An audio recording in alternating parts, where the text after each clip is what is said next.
Nahaharap sa kasong diskwalifikasyon at election offense ang isang kandidato sa pagkakongresista dahil sa paglabag daw nito sa resolusyon ng Commission on Elections o COMELEC. Kung sino ito at ang iba pang mga detalye, alamin natin sa report ni Patricia Lopez.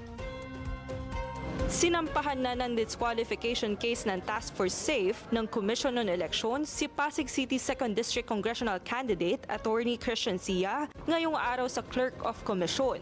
Matatanda ang dalawang show cause order ang inilabas ng COMELEC kay Sia noong April 4 at April 8 dahil sa naging bastos umano nitong pahayag laban sa mga solo parents sa kanyang pangampanya at sa iba pang pahayag na ng babody shame ito ng kanyang babaeng staff. This is a motu proprio petition for disqualification. It's meaning at its own instance. So we conducted our investigation. We issued the show cause orders, as you may have covered. And for both show cause orders, we considered his answer. Iraraffle naman sa mga susunod na araw ang petisyon sa dalawang dibisyon ng COMELEC kung saan ang dibisyong makakatanggap nito ay siyang magdidesisyon kung magpapatuloy sa kaso o hindi.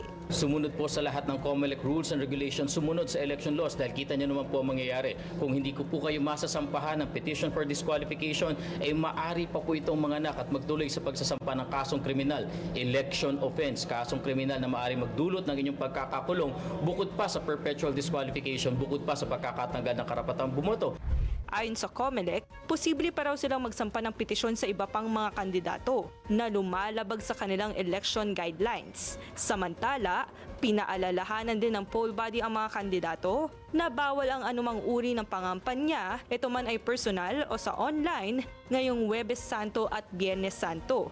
Yung style ng iba, nagpapabasa, nagpapakain sa mga pabasa, ay baka pwede pong iwasan na lang po natin yon. Kasi yan po yung makukonsider na pangangampanya pa rin. Irespeto po sana natin ang isang napaka-solemn na religious activity at event na ito.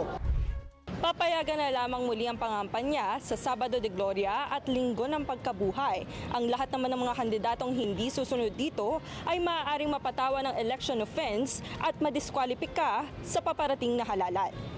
Para sa totoong balita sa Bagong Pilipinas, Patricia Lopez, Congress News.